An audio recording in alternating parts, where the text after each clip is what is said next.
Welcome back. You're watching Halton News. I'm your host, Kristen Demony.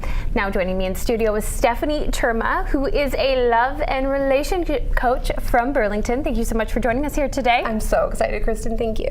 And of course, you're in here because it's Valentine's Day and everyone is celebrating love out there, or maybe not celebrating love. And this is where you come in, Stephanie. Yes. So why don't you talk to us a little bit about your background? You're also a published author as well, or becoming. So why don't you share with us a bit about your background? Awesome, thank you so much. So I started in energetic healing. I did a lot of work on Reiki and astrology and really helping women understand their own energy. And then that sort of morphed into romantic love, why we do what we do, what's really stopping us from calling in our true partner. And now I teach my method and I love it. Fantastic. So for those watching out there who maybe can't find the best options out there, and I know online dating is a big one these days, so why don't you talk to us maybe some 5 key tips on what people can do to find their loved ones? Yeah, awesome. So the first thing I always tell women that come to me is I always remind them that there is a huge world out there, and that we sort of live in this world where we get out of our house, we look at our phone, we get in the car, and we forget to smile, to look up, to make conversation. There are people everywhere, but you will not notice them if you are looking at your phone or not seeing what's around. So I always say smile, look up, be a part of the world. That's step number 1. The second thing to do is to really take a check in on what your intention is. Are you looking for something serious? If that's the case, then it might not be a good idea to constantly bash men, talk about how love sucks, nothing's real. I know it can be very easy to sort of get into complaining, but that really rips the energy. So it's more about saying, okay, I'm in a space now where I like who I am, I'm comfortable with myself, and I'm ready to share that. So intention behind what you're looking for is super crucial. The third thing I would always suggest is to really make peace with your past.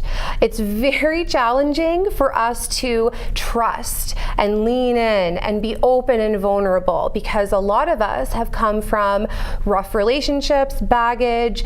Sometimes it's not pretty, but we really need to learn to say, okay, what happened to me is preparing me for something so much better and so much more amazing. So it's really about doing the personal work to heal the past and let it go. Okay. The fourth thing I would really recommend is to check who you're actually around.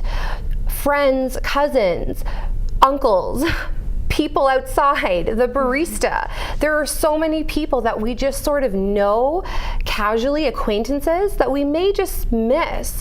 And if people know, hey, you know what, I'm in a space right now where I can invite love in, do you know anybody? We want to start opening up our circles and seeing who's actually around us because again, we are so used to the internet, dating sites, we forget who's around us. So check your circle, see who's around you. And the fifth thing that I would really recommend is you have to lean into faith.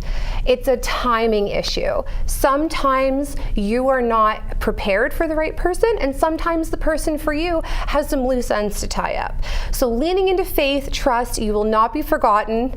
Love is for everybody. There's no such thing as someone who doesn't deserve it. So really remember that if it's not happening right now in this physical moment, it doesn't mean it will never happen. Maybe you just need to figure out a few things and then the time will be right. Fantastic. Thank you, Stephanie. You're so welcome. And quickly, for those out there who are maybe wanting to keep that spark alive, what are some quick, 30-second tip for them? Sure. So the best thing I would suggest is to share a brand new experience. We get so bogged down with routine, kids, jobs. Do something totally different and crazy that you've never done and share that experience together. It'll bond you, it'll create new memories, and you'll get out of your rut. So that would be the best thing I would suggest. Fantastic. Well, thank you so much. And for more information, you can check out Stephanie on Instagram, on Facebook. She has podcasts available as well. That is the Good Love Company. Thank you again, Stephanie, so much. You're welcome. Thanks, Kristen.